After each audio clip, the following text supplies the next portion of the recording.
সারাদিন রোজা রাখার পরে যখন সন্ধ্যারাতে খেতে বসি আমার কাছে মনে হয় একটু ভর্তা হলেই ভালো হয়। এছাড়াও দেখা গেছে রোজা রেখে আমরা সারাদিনে অনেক ক্লান্ত হয়ে যাই, আর এটার জন্য বাটাবাটির যে ঝামেলা সেটা আমরা অনেকেই নিতে চাই না।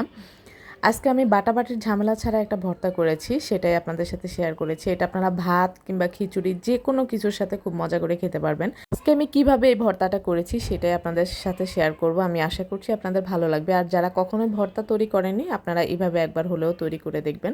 ভর্তা তৈরি করার জন্য এখানে আমি একটা তাওয়া বসিয়ে দিয়ে তাতে পরিমাণ মতো শীতল শুটকি দিয়ে দিয়েছি। এখানে আপনারা যে কোনো শুটকি দিয়ে এই ভর্তাটা করতে পারেন। আমি ভর্তার জন্য ব্যবহার করেছি চেপার শীতল, যেটা এই শুটকিটা পুঁটি শুটকিও অনেকে বলে। চুলার জাল লো মিডিয়াম হিটে রেখে আমি একটু সময় নিয়ে শুটকিগুলোকে এপিট উপিট করে খুব ভালোভাবে ভেজে নিব। চুলার জাল হাই হিটে থাকলে শুটকিগুলো উপরের অংশটা পুড়ে যাবে আর ভিতরে কাঁচা থেকে যাবে, তাই একটু সময় নিয়ে শুটকিগুলোকে ভেজে নিতে হবে। আমার শুটকি ভাজা হয়ে গিয়েছে, এখন আমি তাওয়ায় দিয়ে দিচ্ছি কিছু পরিমাণ পেঁয়াজ এবং রসুন। এখানে আমি বড় সাইজের 3টা রসুন খোসা ছাড়িয়ে দিয়েছি এবং 4 থেকে 5টা মাঝারি সাইজের পেঁয়াজ স্লাইস করে কেটে দিয়েছি। এগুলোকে আমি হালকা বাদামি কালার করে একটু ভেজে নিব।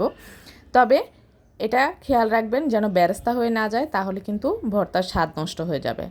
আমার পেঁয়াজ রসুনের মিশ্রণটা ভাজা হয়ে গিয়েছে, এখন আমি এগুলোকে তুলে ঠান্ডা করে নিচ্ছি। আজকের আমার এই ভিডিওটি ফলো করে আপনারা এই ভর্তাটা তৈরি করে খেয়ে দেখবেন।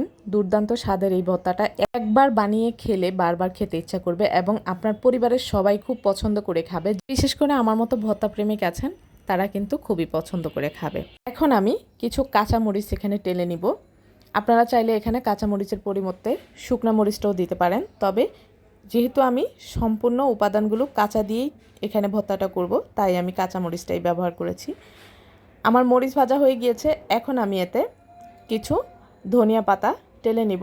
আমি যেভাবে ভর্তাটা তৈরি করছি এইভাবে আপনারা যদি এই পদ্ধতিটা অবলম্বন করে যদি ভর্তা তৈরি করেন তাহলে 4 থেকে 5 দিন আপনারা এটা ফ্রিজে রেখেও খেতে পারবেন, খুবই ভালো থাকবে, নষ্ট হবে না।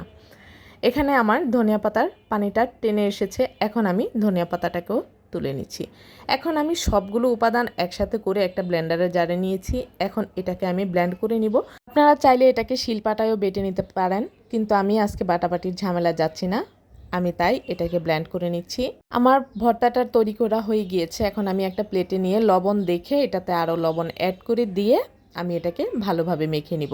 আজকের এই ভর্তাটা আমি খিচুড়ি দিয়ে খাবো, খুবই মজাদার একটা ভর্তা হয়েছে। ভিউয়ার্স, আজকের আমার এই রেসিপিটি যদি আপনাদের ভালো লাগে, যারা ফেসবুক পেজ থেকে দেখছেন প্লিজ আমার পেজটিতে লাইক ও ফলো দিয়ে কমেন্টস করে জানাতে ভুলবেন না কেমন হয়েছে। আর যারা ইউটিউব চ্যানেল থেকে দেখছেন প্লিজ আমার চ্যানেলটি সাবস্ক্রাইব করে পাশে থাকবেন। আল্লাহ হাফিজ।